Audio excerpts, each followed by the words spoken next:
Hi friends, எல்லாருக்கும் வணக்கம். எல்லாரும் நல்லா இருக்கிறீங்களா? எப்பவும் சந்தோஷமாகவும் ரொம்ப பாசிட்டிவாகவும் உங்களோட மனசை வச்சுக்கோங்க. கண்டிப்பாக என்னோட வீடியோ எப்பவும் போல் உங்களுக்கு ஏதாவது ஒரு சில விஷயத்தில் உங்களுக்கு யூஸ்ஃபுல்லாக இருக்கும் நம்புகிறேன். ஸோ இந்த வீடியோ பிடிச்சிருந்தா கண்டிப்பாக லைக் பண்ணி ஷேர் பண்ண மறந்துடாதீங்க. அதோட மறக்காமல் நம்ம சேனலையும் சப்ஸ்கிரைப் பண்ணிக்கோங்க. கண்டிப்பாக இதில் கொடுத்துருக்க 3 குக்கிங் வீடியோ 3 நாள் லஞ்ச் பாக்ஸ் பேக்கிங் தான். கண்டிப்பாக இது நிறைய பேருக்கு தெரிஞ்சிருக்கலாம். தெரியாத சில பேருக்காக பிகினர்ஸ் எல்லாம் இருப்பாங்க. ஸோ அவங்களுக்காக லஞ்ச் பாக்ஸ் ஐடியாவாக இந்த 3 ரெசிபி இருக்கட்டும் ஷேர் பண்ணியிருக்கிறேன். ஸோ இதில் நான் மார்னிங் லஞ்ச் பாக்ஸ் ரெசிபி மட்டும்தான் ஷேர் பண்ணிக்கிறேன். மொத்தமாக நம்ம பிரேக்ஃபாஸ்ட் எல்லாத்தையும் ஷேர் பண்ணோம்னா ரொம்ப லாங் வீடியோவாக போகுது. ஸோ அதனால் அதில் லஞ்ச் பாக்ஸ் வீடியோ மட்டும் எடுத்து நான் எடிட் பண்ணி உங்களுக்கு ஷேர் பண்ணியிருக்கிறேன். கண்டிப்பாக யூஸ்ஃபுல்லாக இருக்கும். ஃபஸ்ட்டு நாள் லஞ்ச் பாக்ஸ்க்கு என்ன பேக் பண்ண போகிறேன்னா, ஒரு ஸ்பைசியான ஒரு கொத்து சப்பாத்தி மாதிரி தான். நூடுல்ஸ் சப்பாத்தி இல்லை ஃப்ரைடு சப்பாத்தின்னு என்ன வேணாலும் வச்சுக்கலாம். அதுக்கு சைடிஷாக ஒரு சிம்பிள் பன்னீர் ஃப்ரை தான். ஃபஸ்ட்டு சப்பாத்திக்கு மாவு பிசைஞ்சு வச்சுட்டேன். அதுக்கப்புறம் அது ஊறுற கேப்பில் தேவையான காய்கறிகள்லாம் வெட்டி வச்சுட்டேன். நான் எல்லாமே நீல வாக்கில் தான் கட் பண்ணியிருக்கிறேன். காளானுமே நீலவாக்கில் தான் கட் பண்ணியிருக்கிறேன். ஸோ கட் பண்ணி முடிச்சுட்டு அதுக்கப்புறம் சப்பாத்தியும் போட்டு எடுத்து வச்சாச்சு. இப்போ பன்னீர் கொஞ்சம் நேரம் ஊறுறதுக்காக நான் ரெடி பண்ணி வச்சிடலான்னு சொல்லி அதை தான் சாப் பண்ணிகிட்ருக்கிறேன். அதுவுமே நீலவாக்கில் தான் சாப் பண்ணுறேன். ஸோ இந்த மாதிரி எல்லாமே ஒரு நீலவாக்கில் இருக்கிறப்ப அது கொஞ்சம் பார்க்குறதுக்கு கொஞ்சம் டெக்கரேட்டிவாக இருக்குங்கிறதுக்காக நான் பண்ணுற மெயின் டிஷ்ஷும் சைட் டிஷ்ஷும் நீலவாக்கிலே இன்றைக்கி சாப் பண்ணிடலாம் அப்படிங்கிற மாதிரி ரெடி பண்ணியிருக்கிறேன். பன்னீர் ரொம்பவே சிம்பிள் ஃப்ரை தான். மிளகாய் தூள், மஞ்சள் தூள், கரம் மசாலா தூள், கொஞ்சமாக உப்பு, 65 பொடி, இஞ்சி பூண்டு பேஸ்ட்டு, கொஞ்சம் தயிரை ஆட் பண்ணி நல்லா பிசைஞ்சு எடுத்து வச்சுருக்கிறேன். ஸோ சிம்பிள் ஃப்ரை தான், ஆனால் டேஸ்ட் நல்லாயிருக்கும். ஸோ இது ஊறுற நேரத்தில் மெயின் டிஷ் தான் ரெடி பண்ணிகிட்ருக்கிறேன். ஒரு பேனில் எண்ணெய் ஊற்றி சோம்பை நல்லா இடித்து வச்சுருக்கிறேன். அதையும் போட்டு நீலவாக்கில் கட் பண்ண காய்கறிகள் அதில் ஆட் பண்ண வெங்காயம் சேர்த்து நல்லா வதங்கவும், இஞ்சி பூண்டு பேஸ்ட்டையும் சேர்த்து நல்லா வதக்கி எடுத்துக்கலாம். அதுக்கப்புறம் தக்காளி நீலவாக்கில் கட் பண்ணது அதையும் போட்டு நல்லா வதக்கிட்டு அதோட கேப்சிகம், கேரட்டையும் சேர்த்துருக்கிறேன். கோஸ் இருந்தால் கோஸையும் நீலவாக்கில் கட் பண்ணி சேர்த்துக்கலாம். ஸோ ரெண்டையும் ஆட் பண்ணி நல்லா வதக்கிக்கலாம். மஷ்ரூமையுமே நான் நீலவாக்கில் கட் பண்ணியிருக்கிறேன். ஸோ அதையும் இதோட ஆட் பண்ணிடுறேன். ஆட் பண்ணி நம்மளுக்கு இப்போ தேவையான மசாலாலாம் சேர்த்துக்கலாம். ஒரு ஸ்பூன் மிளகாய் தூள், கடைசி மிளகுத்தூள் சேர்க்குறதுனால கொஞ்சமாகவே காரத்தை குறைச்சிக்கோங்க. அதோட மஞ்சள் தூள், கொஞ்சமாக சீரகத்தூள், தேவையான அளவு உப்பு சேர்த்து நல்லா வதக்கி விட்டுட்டு அதுக்கப்புறம் கரம் மசாலா ஆட் பண்ணிவிட்டு ஒரு 2 நிமிஷம் வதக்கி விட்டுட்டு கொஞ்சமாக தண்ணி தெளித்து வச்சுக்கலாம். லைட்டாக அது மசாலோட குக் ஆகட்டும். அந்த நேரத்தில் நான் சப்பாத்தியை இந்த மாதிரி ஷேப்பில் சாப் பண்ணியிருக்கிறேன். நம்மளுக்கு எந்த ஷேப் வேணுமோ சாப் பண்ணிக்கலாம். இந்த மாதிரி நூடுல்ஸ் ஷேப்பில் சாப் பண்ணுறப்ப நல்லா ரோல் பண்ணிவிட்டு அதை சாப் பண்ணிடலாம். சப்பாத்தி சாஃப்டாக இருந்தால் தான் இந்த மாதிரி சாப் பண்ணுறப்ப ஈஸியாக இருக்கும். அப்படி இல்லைனா சாப் பண்ணுறதுக்கே கொஞ்சம் கஷ்டமாக இருக்கும். அதனால் சப்பாத்தி சாஃப்டாக இருக்கிற மாதிரி பார்த்துக்கங்க. இப்போ வெங்காயம் நம்ம காய்கறிகள்லாம் வதங்கினதுக்கப்புறம் முட்டை சேர்த்து முட்டையை நல்லா வேக விட்டுட்டு அதுக்கப்புறம் வதக்கிடுங்க. இல்லைனா ரொம்ப பொடி மாஸ் மாதிரி ஆயிரும். இப்போ முட்டை வெந்ததுக்கப்புறம் முட்டையை உப்பு சேர்த்து வேக வச்சுக்கோங்க. இப்போ இதோட நம்ம கட் பண்ணி வச்ச சப்பாத்தியையும் ஆட் பண்ணி நல்லா பெரட்டி எடுத்துகிட்டு கடைசியாக மிளகுத்தூள் சேர்த்துக்கலாம். தேவைப்பட்டால் கடைசியாக கசூரி மேத்தி, அப்படி இல்லைனா மல்லி இலை கூட ஆட் பண்ணி இறக்கிடலாம். சூப்பரான சப்பாத்தி டிஷ் ரெடி ஆயிடுச்சு. இப்போ பன்னீர் 65 போட்டு எடுத்துக்கலாம். இது ரொம்ப டீப் ஃப்ரை பண்ண வேணாம், ஷாலோ ஃப்ரை பண்ணால் போதும். அப்படி இல்லைனா டீப் ஃப்ரை பண்ணிங்கன்னா ரொம்ப ஹார்டாக தெரியும். ஸோ இது 2 மினிட்ஸ்லேயே குக் ஆயிரும். பன்னீர் ரொம்பவே வேகமாக குக் ஆயிரும். ரொம்ப குக்காக விட்டிங்கன்னா அது ஹார்டாக தெரியும். ஸோ சைடிஷும் ரெடி பண்ணியாச்சு.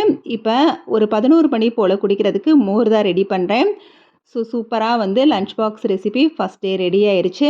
இந்த மாதிரி டிஃப்ரெண்ட்டாக பண்ணி கொடுக்குறப்ப குழந்தைங்க எதையும் மிச்சம் வைக்கவும் மாட்டாங்க. சூப்பராக டிஃபன் பாக்ஸே காலியாகி வரும். அதே சமயம் ஹெல்த்தியான ரெசிபியும் கூட. நம்ம வெஜிடபிள்ஸ் இது கூட என்ன வேணால் வெஜிடபிள்ஸ் சேர்க்கலாம். காலிஃப்ளவர், ப்ரொக்கோலின்னு இது மாதிரி. ஆனால் சாப் பண்ணுறதை நல்லா ஃபைனாக நீலவாக்கில் சாப் பண்ணுறப்ப கொஞ்சம் டெக்கரேட்டிவாக இருக்கும். ஸோ 11 மணி போல் சாப்பிட்றதுக்கு மோர், அதுக்கப்புறம் இந்த கிரேப்ஸ் 3 மணிக்குள்ளே நம்ம சாப்பிட்லாம். எப்போவுமே பழங்களை நம்ம உப்பு, மஞ்சள் தூள் போட்டு நல்லா வாஷ் பண்ணி எடுத்து வச்சுக்கிறது நல்லது. அதில் இருக்க மருந்தெல்லாம் ரிமூவ் ஆகும். So first day lunch box சூப்பராக ரெடி ஆயிடுச்சு. டே 2ஓட லஞ்ச் பாக்ஸ் ரெசிபி என்னென்னா, கோவக்காய் ரெசிபியும் சைட் டிஷ்ஷு. மெயின் டிஷ்ஷாக தேங்காய் சாதம். ஆல்ரெடி இந்த தேங்காய் சாதம் ரெசிபி ஷேர் பண்ணியிருக்கிறேன். இருந்தாலும் அதை பார்க்காதவங்களுக்காக இந்த வீடியோ மூலமாக அது யூஸ்ஃபுல்லாக இருக்குங்கிறதுக்காக இதில் ஷேர் பண்ணியிருக்கிறேன். கோவக்காய் சாட் பண்ணுறப்ப மட்டும் நல்லா ஃபைனாக சாப் பண்ணுங்கள். நல்லா அப்போ தான் வேகமாக குக் ஆகும். ஸோ பாஸ்மதி அரிசியில் தான் நான் தேங்காய் சாதம் ரெசிபி பண்ண போகிறேன். ஸோ அதையும் ஊற வச்சாச்சு. இப்போ கோவக்காய் ரெடி பண்ணிக்கலாம். ஒரு பேனில் எண்ணெய் ஊற்றி இடித்த சோம்பு அதில் சேர்த்து வெங்காயம், சின்ன வெங்காயம் பொடிசா சாப் பண்ணது அதையும் சேர்த்து வதக்கி விட்டுட்டு, அப்புறம் பூண்டு, இதோட ஸ்பெஷலே தான். பூண்டை நல்லா இடித்து வச்சுருக்கிறேன். நல்லா தூக்கலாக போடணும். அப்போ தான் அந்த ஃப்ளேவர் அதில் இறங்கி சூப்பரான டேஸ்ட் கிடைக்கும். ஸோ பூண்டை நம்ம எந்த அளவுக்கு தேவையோ அதிகமாகவே நம்ம சேர்த்துக்கலாம். அந்த ஃப்ளேவர் நல்லாயிருக்கும். இப்போ அதில் கட் பண்ணி வச்ச கோவக்காவையும் சேர்த்து கலந்து விட்டுட்டு ஒரு 2 நிமிஷம் குக்காக விடலாம். அதுக்கப்புறம் நம்ம உடனே உப்பு போட வேணாம். இப்போ ஒரு பாதி அளவு குக் ஆயிருச்சு. இப்போ அதோட உப்பு, மிளகாய்த்தூள், சீரகத்தூள், கொஞ்சமாக மஞ்சள் தூளையும் சேர்த்து நல்லா வதக்கி விட்டுக்கோங்க. நல்லா கலந்து விட்டுட்டு கொஞ்சமாக நம்ம லைட்டாக தண்ணி தெளித்து விட்டு வேக வச்சா போதும். ஆனால் இது ரொம்ப நேரம் குக் ஆகும்.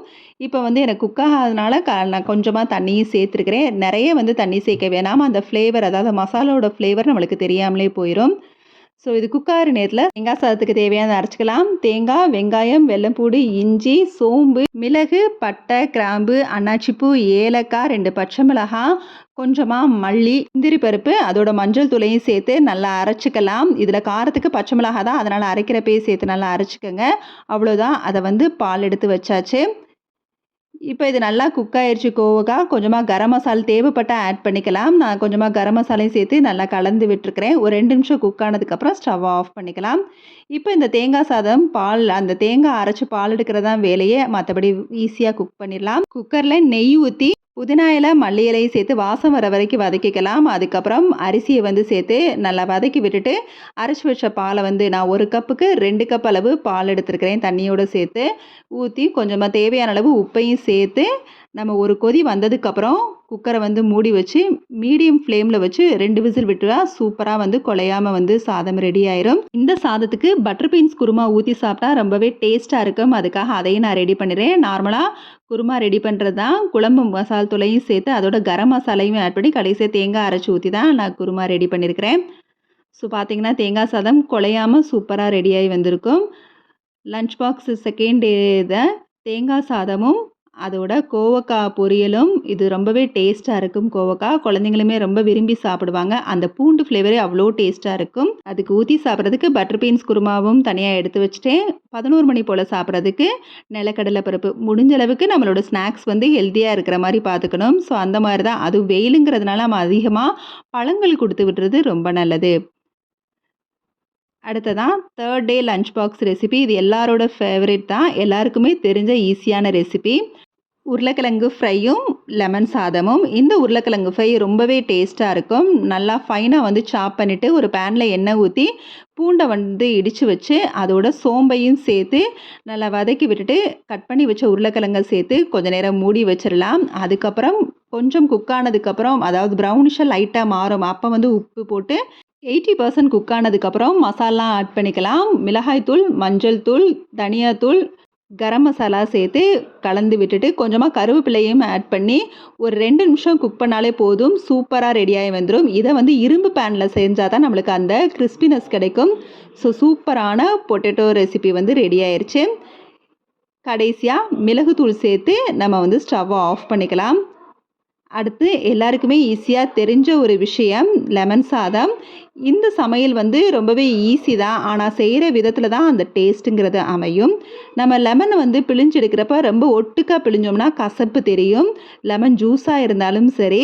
ஸோ அதனால் ரொம்ப ஒட்டுக்காக பிழியாமல் ஓரளவு பிழிஞ்சு எடுத்துகிட்டு இப்போ ஒரு பேனில் எண்ணெய் ஊற்றி கடுகுந்தம்பருப்பு, குழம்பு கடலைப்பருப்பும் நிலக்கடலை பருப்பும் சேர்த்து அரைத்துக்கு பச்சை மிளகாவை சேர்த்து கருவேப்பிலையும் சேர்த்து தாளித்து விட்டு இஞ்சி பூண்டை கட் பண்ணி போடுறதுக்கு பதிலாக கொஞ்சமாக பேஸ்ட்டு, அதாவது ஒரு பிஞ்ச் அளவு பேஸ்ட்டு போட்டு வதக்கிட்டோம்னா அந்த டேஸ்ட் சூப்பராக இருக்கும். அதுக்கப்புறம் பெருங்காயம், மஞ்சள் தூள், லெமனை நம்ம பிழிஞ்சதோட அந்த லெமன் பிழிஞ்ச பாத்திரத்தில் லைட்டாக தண்ணி ஊற்றி அலசினா போதும். அதே மாதிரி தரன்னு கொதிக்கக்கூடாது. லைட்டாக கொதி வந்தோடனே ஸ்டவ் ஆஃப் பண்ணிவிட்டு இந்த மாதிரி சாதத்தை போட்டு பெரட்டி எடுத்துகிட்டு அது மேலேயே அந்த சூட்டுடைய ஒரு அரை எலுமிச்சம்பழத்தை பிழிஞ்சிட்டு நம்ம டேஸ்ட் பண்ணி பார்த்தோம்னா அது கரெக்டான புளிப்பு டேஸ்ட்டில் வந்துடும். ஸோ புளிப்புங்கிறது ரொம்ப முக்கியம். அது ரொம்பவும் இருக்கக்கூடாது. சூப்பரான லஞ்ச் பாக்ஸ் ரெசிபி, எல்லாரோட favourite lunch box recipe and ஈஸியும் கூட. 11 மணி போல் சாப்பிட்றதுக்கு கிரேப்ஸ். கண்டிப்பாக இந்த வீடியோ உங்களுக்கு யூஸ்ஃபுல்லாக இருக்கும் நம்புகிறேன். Okay, bye. தேங்க்ஸ் ஃபார் வாட்சிங்.